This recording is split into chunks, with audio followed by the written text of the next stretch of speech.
You're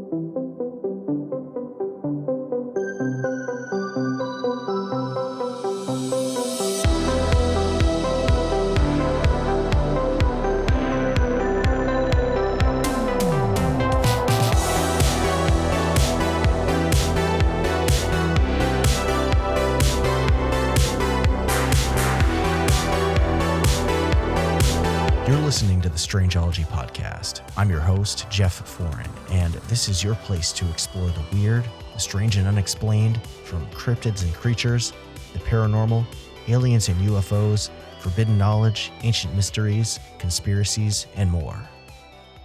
Hey everyone, welcome back to the show. Thanks for hanging out today. So today's episode is going to be a little bit different than usual. My production schedule for researching, writing, recording, editing my next episode was unfortunately unable to happen since it was spring break from school for my oldest kiddo. And well, Strangeology HQ became daddy daycare for the last week. So instead of a brand new topic to cover, I thought I'd pull something out of the Patreon archive all the way back to season 1 to give all you listeners out there who aren't members a little preview of one of the benefits of becoming a member, which is access to the Strangeology Beyond episode extension, which these extensions are sometimes whole episodes in and of themselves, depending on how much I go into the topic. So if you want to learn about becoming a member, just head on over to patreon.com/Strangeology and check out all the tiers and benefits I have there. Before I get started, though, make sure to subscribe to the podcast wherever you're listening and definitely leave me a review. It helps out a ton, and I love reading people's reviews of the show. It's a nice thing. Also, quick reminder that the first show I'm vending at this year is Monster Fest, which is being hosted by Small Town Monsters.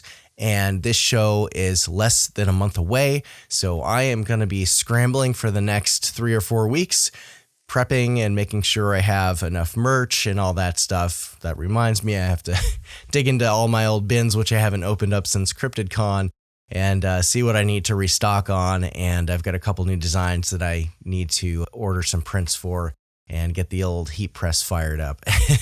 But this event is happening on Saturday, June 3rd in Canton, Ohio at the Doubletree.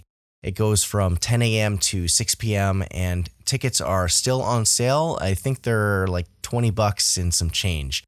There's going to be a ton of speakers and vendors. There's going to be cryptozoologist legends like Lauren Coleman and Stan Gordon, along with Lyle Blackburn, Cliff Barrickman, and a bunch more. Going to be a lot of friends. It's going to be a great time. I'm really stoked for this event. And it's going to be one of 2 events that I'm vending at this year just because the schedule's so wacky this year. But I hope to see you there. Definitely find my table and come say hi. All right. So let's get started here. This story comes from my season 1 finale episode from my Beyond segment, which also happened to be my Halloween episode. It was kind of a big episode where I covered a whole bunch of different creepy cryptids and topics. And the Beyond segment, I covered the story of Sam the Sandown Clown. This is a super weird one and also super fun. So sit back, relax, grab a drink, your favorite beverage, and just enjoy the ride.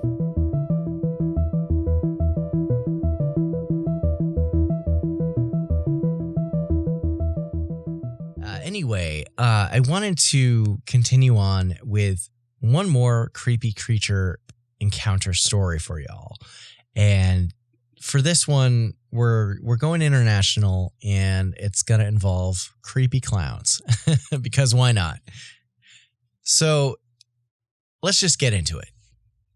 This story was first publicized in the British UFO Research Association's journal in their January-February volume back in 1978. But this talks about a story that took place a few years earlier. So the story goes that during May of 1973, on the Isle of Wight, which is off the coast of England near the Hampshire area.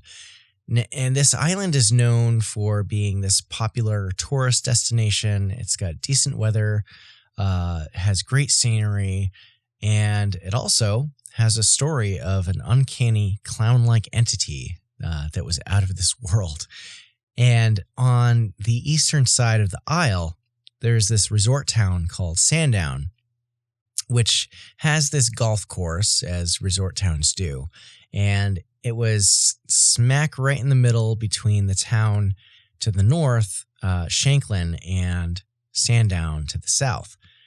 And, of course, creative names. It's just called the Shanklin and Sandown Golf Course, which is the stage setting for the story of Sam the Sandown Ghost Clown.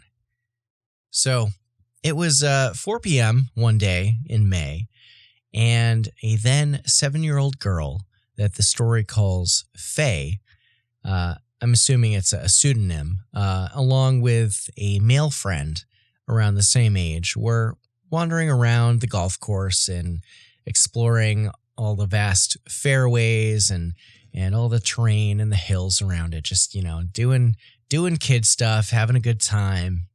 And suddenly the children claimed that they heard this startling sound off in the distance, like that of an emergency vehicle or a siren somewhere, but it was still loud enough to make them alert to its presence. The sound continued on, though, so these kids got curious and decided that they were going to go investigate and see if they could find where this sound was coming from. And you forget sometimes how fearless you are as a kid. It's like, no, kids, that could be some stranger danger shit going down. So Faye and her friend schlepped through the woods and pushed on through this thick hedgerow that led them into a kind of like swampy wetland area, which kind of was right next to this old abandoned airfield that was next to the golf course. So once they made it into this area, the noise seemed to stop. But instead of just giving up and heading back out onto the fairway and going on with their day, they decided to keep searching for the source of this strange sound. And I'm sure it was kind of like this fun game that they were playing and trying to investigate a mystery, And eventually the kids came to this footbridge that crossed over a small creek that ran through this marshy area, and it was then that they found what was making the strange noise. To their shock, as they approached this bridge, on the opposite side of the bridge, they saw this 3-fingered hand come up from underneath it. And this hand appeared to be wearing some kind of blue glove, and it then kind of creepily signaled them to come forward to the other side of the bridge. And like this is giving me some major Stephen King's It vibes, and I'm just waiting for whatever this thing is to say, we all float down here. And for some reason, these two kids weren't scared off by this totally concerning sight that just appeared in front of them with this blue gloved hand with only 3 fingers. And they just kind of stared at it, watched it, and after a moment, this humanoid figure that the hand was attached to began to rise up from underneath the bridge. And the children described this man, this entity, whatever this thing was, as being like 7 feet tall.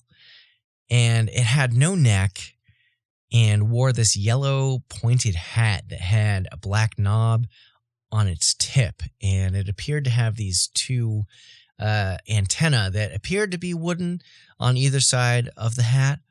And the hat also seemed to kind of transition seamlessly with a torn up red collared green tunic that this whatever it was wearing. But the descriptions became even more unnerving and uncanny valley like, and it may have appeared humanoid, but its face, which very well could have been a mask, it had these kind of like triangular markings for eyes that almost kind of were like eye sockets. And it had a brown square marking for a nose, as well as these yellow stationary lips. It was almost like a clown face. And it also had this small lock of red hair that peeked out from the hat that it was wearing, and it kind of sat on its forehead. And the color of the face of this entity was this paper white color. And it had a few more distinct markings like around its face, like on its cheeks. And this like clownish figure, it also had these wooden slats protruding from its sleeves and its pants. So whoever or whatever this thing was, it's just like completely bizarre. And apparently it also wasn't wearing shoes. And the number of digits on its feet apparently matched the number on its hands. So three fingers, 3 toes. Doesn't really sound like it could be human, but let's see where this goes. So this clown creature was also apparently holding some kind of book, and in a clownish way, of course, it began to fumble this book, and it wound up falling into the creek below. And in this kind of slapstick manner, this thing started frantically splashing around the water, trying to retrieve its book before it washed away. And once it grabbed its book, the clown then leapt out of the water and bolted away from Faye and her friend using this kind of like high-kneed hop. And they watched as this thing headed towards a nearby metal structure that they only noticed because that's where this thing was going to, and it disappeared into it. So Faye and her friend stared over there for a couple of minutes, and then they finally decided that it was probably time to leave the area. So they started making their way back towards the golf course, and they'd only walked about 150 feet from this metal hut, and then the clown reemerged, and he was holding something that looked like one of those little kind of toy microphone kits where there's the little amp and speaker, and it's got this like coiled cord that the microphone attaches to. And all of a sudden, the strange shrieking siren noise that drew them out to this place in the first place started up again, and it was louder than ever. And finally, the kids got scared, and Faye's friend did the reasonable thing and started to run, leaving Faye in the dust. And she was about to make her escape too, but then the feedback noise from the amplifier stopped altogether, and she could hear a clear voice come through asking them the question, "Are you still there?" So Faye's friend stopped running and looked back once he also heard this question as well. And both he and Faye said that they thought the clown creature's voice sounded non-threatening, and they decided to approach this peculiar entity. So the clown man then opened his sopping wet book and managed to scribble down some sort of chaotic, nonsensical message and held it up. And Faye cautiously approached close enough to be able to read this string of words, which said, "Hello, and I am all colors, Sam." Faye's friend also approached close, and Sam began to have a conversation with them. The kids were surprised that this weird robo-clown creature could even talk, and they noticed that his voice was a little bit distorted. So there's some kind of indication there that maybe he was wearing a mask, or maybe this thing was some kind of like biological robot. And as kids do, they began to ask more questions, such as, why are his clothes all torn up? And to which he explained that they were the only clothes that he had. And then Faye asked if Sam was a human, and Sam replied, no. The kids then asked if Sam might be a ghost, and Sam's answer to that was, well, not really, but I am in an odd sort of way. And wanting to know what he was, they asked one more time, what are you then? And Sam simply replied, you know. So talk about kind of vague and super sketchy, like what's going on here? So Sam then went on to explain that he had no real name, and Sam was just the name of the character in his book that he had adopted. He also revealed that there were other entities like him on Earth, and that he was scared of humans and feared that they might hurt him if they found out about him, and that his pacifist nature wouldn't allow him to fight back should he be in harm's way. Okay, so things are seeming sort of innocuous, minus, the freaky dude in the robot clown suit talking to kids, right?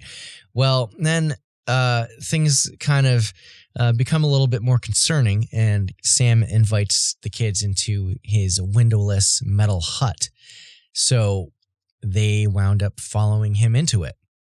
And this hut had 2 levels. The larger ground floor level had walls that were covered in this blue-green wallpaper and were dotted with all sorts of dials and knobs.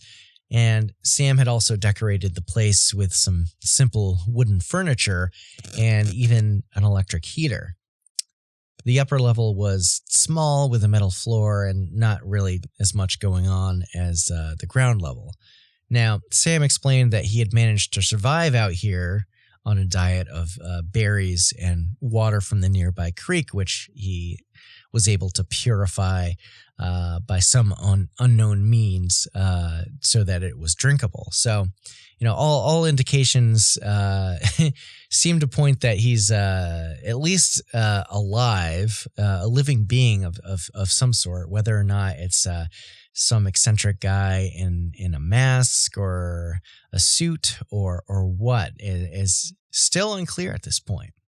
So now the children are guests in this clown creature's home and learn more about Sam as he answers their questions, including that he apparently maintains some secret camp in England, and what its purpose was, he wouldn't say. Now, Sam then removed his hat and showed that he had a pair of rounded white ears, and that lock of red hair that stuck down from his hat was only part of a small patch of hair on his entire head and was otherwise bald. So at that point, things get a little freaky, and this Sam character goes into full clown mode. So he took out one of these berries that he had picked, that he had on him, and he placed it in one of his ears. And he quickly moved his head forward in this lunging motion, and this apparently made the berry appear to go into his ear and come out into one of his triangular eye socket holes. And Sam did this motion one more time, and then the berry moved into his mouth. So the purpose of that action is unclear. Maybe if this was, an eccentric guy in a mask, he was performing a magic trick to entertain the kids, or he was, some sort of otherworldly alien or entity and that's just how he ate his food. Who knows? But whatever the reason, it's definitely strange. Now, Faye and her friend spent around a half an hour with Sam in his hut, and they continued to ask questions, and Sam would just give vague answers. So the kids finally bid farewell to the clown creature. They weren't harmed at all, and left Sam's metal hut.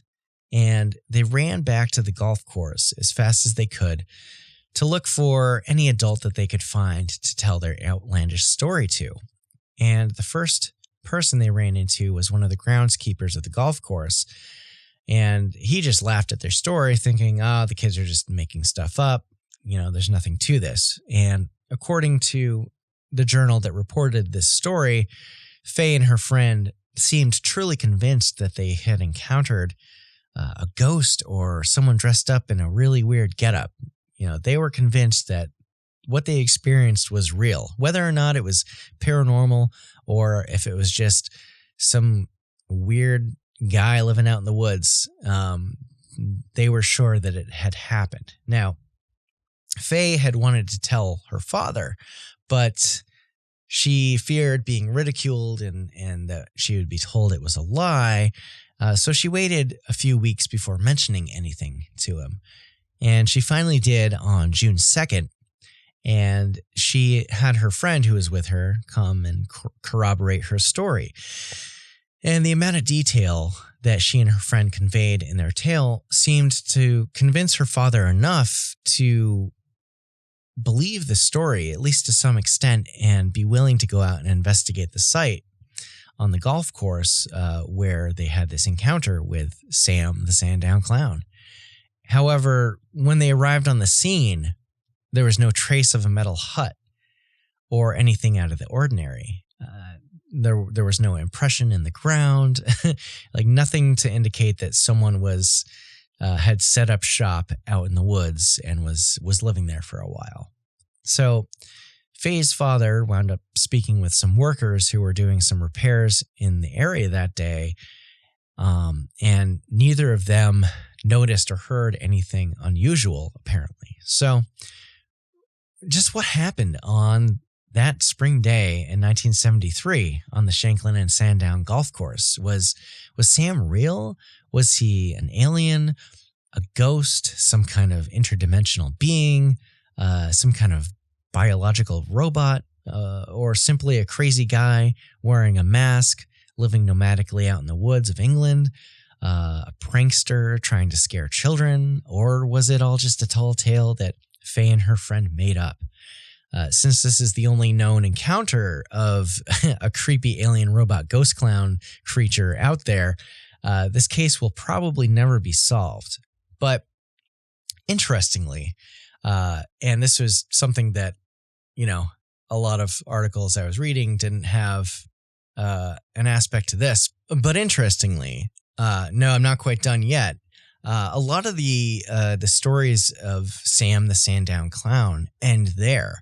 But I found a really interesting article about this case on the Curious Archive blog.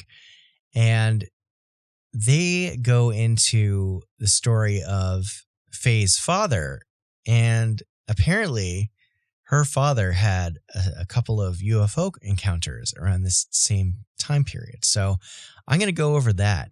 And yeah, it's it's another aspect of the story that seems to not be as talked about. But yeah, I could be wrong. So Faye's father, who the British UFO Research Association Journal, or BUFORA, I guess would be an easier way to just say, weirdly called her father Mr. Y, and he had chronicled his own otherworldly experiences. Apparently, in 1970, just 3 years before the appearance of Sam the Sandown Clown, Mr. Y had a sighting of a UFO on the Isle of Wight. And the day it happened was October 20th. And Mr. Y, Faye's dad, was driving one night to visit a friend. And he suddenly noticed a large and bizarre multi-lit aircraft flying over some marshlands near the River Yar. And he pulled over his car to observe this craft. He probably initially thought, oh, maybe it was just a plane, but he noticed that it had a wide ring of at least 7 bright cherry red lights, each shaped like spheres on it. And strangely, this craft seemed to be silent and was slowly kind of flying over the marshlands. So Faye's dad then got back into his car and continued to drive.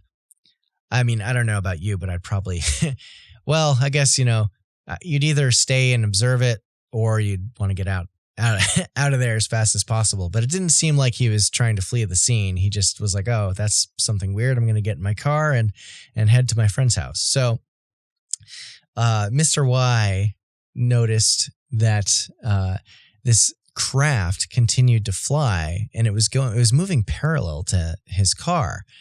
And then after a little while, it started flying towards his car and hung back behind him by roughly 300 yards or so.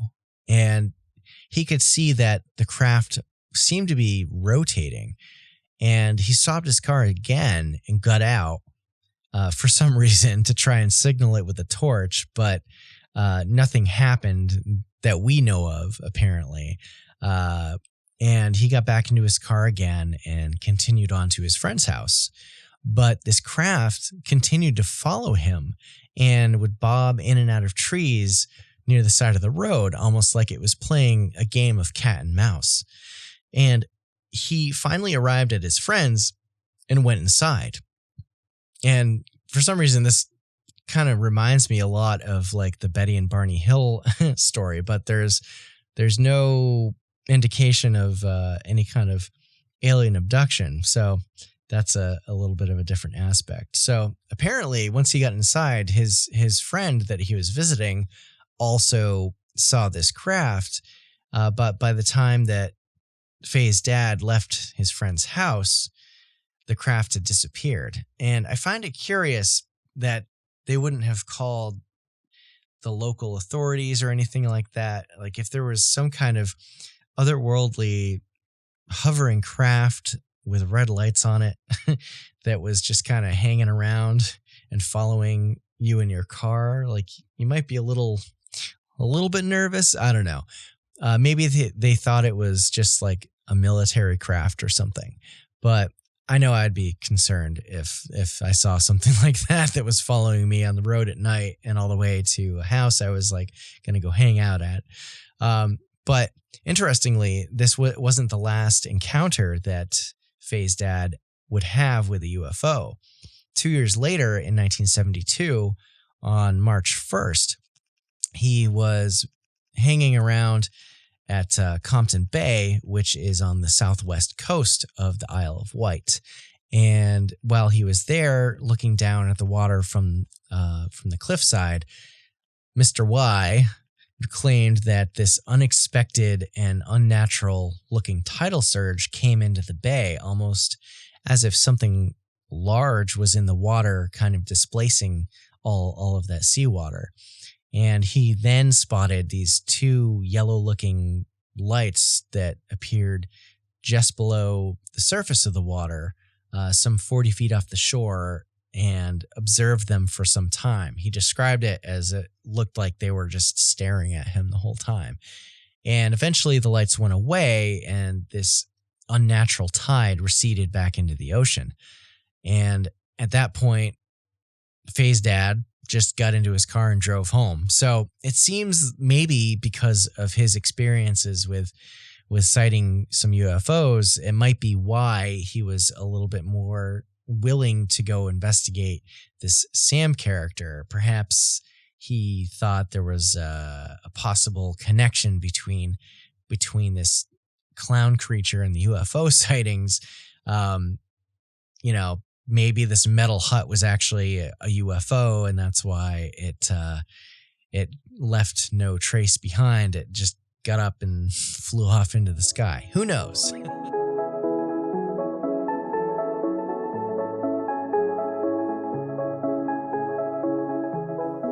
And that is the story of Sam the Sandown Clown.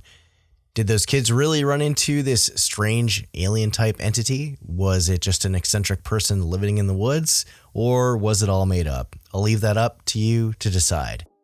Anyway, thanks everyone for listening and hanging out with me today. That's the episode, of course, and I hope you enjoyed it and liked getting a little bit of a taste of what you can find over on the Patreon. And of course, since I didn't have time to write a brand new episode, there also won't be a new Beyond segment for members today either. Sorry, everyone. I will be back next time with a jam-packed episode for sure. And as always, thank you to everyone out there listening, downloading, and sharing the show with your friends and family and loved ones. It helps out a ton, and I'm always very grateful for your support. The show is going to be hitting another download milestone really soon, which is wild to me how much the show has grown in the past 2.5 years and the recent uptick of people checking things out. So also welcome new people listening to the show. If this is your first episode or you're new within the last couple of weeks or months, thank you so much for checking this show out. And it's just wild to me that people all over the world listen to my show. So you all rock. Thank you so much, and keep being rad. Again, if you liked what you heard today, there's a whole back catalog of episode extensions over on patreon.com/Strangeology if you want to check that all out. There's also other benefits as well, like ad-free episodes, merch discounts to my Etsy shop, shout-outs, exclusive merch, and a whole bunch of more stuff. Definitely check it out. And speaking of member shout-outs, I wanted to give a big shout-out to all the members. We've got Alex, Chad from Appalachian Huntsman, Mike Waddell from MetaZoo Games, Sean, Miranda, John, Maureen, Gail, Adam F., Ryan, Ann, Angie, Cassie, Adam J., Daniel from Blue Room Insight, Easton Hawk, Guy, Megan, Jason, Jeff from Map and Black, Into the Wildwood, Miguel, Albert, Nicole, Britt, Shane from Inquiries of Our Reality, Lene, Jeffer, Carlos M., Richie, Carlos B., Robin Hood, Son of the Wolf, Brian, Colin, Zachary, Duncan, and Prepared Wolf. Also, if you're looking for other ways to support the show, you can check out my Etsy shop. Like I just mentioned, if you're into cryptids and aliens and otherwise Fortean style merch, I just released a brand new Cryptid Encounters design which depicts the infamous Ape Canyon incident of 1924, where these miners were up on the side of Mount St. Helens, and one evening they were attacked by what looked like hairy ape men. I'll be covering the story at some point on the show, or maybe bringing on someone who has extensive knowledge about the incident. Anyway, it's a fun design, one of my favorites I've done so far. And beyond that, there's also the Home State Cryptids collection. So if you have some home state pride and you like cryptids, I've got all 50 states in the US covered, some with multiple designs of the most popular cryptids within those states. I've also got stickers, magnets, blankets, mugs, tumblers, enamel pins, t-shirts, hoodies, sweatshirts, long sleeves, and tank tops, since summer is just around the corner and you're going to want to stay cool, I'm sure. You can find all of this over at strangeology.etsy.com, and definitely sign up for my email list for occasional discounts. And finally, if you're looking for more content from me, give me a follow over on Instagram, Facebook, Twitter, TikTok, and YouTube. I post a lot of short form video content on, well, I guess 3 of those, but if you're looking for more from me, you can find me over on all my socials. All right, I think that's all from me for now. So until next time, take care of yourselves and each other. And as I always say, keep it strange.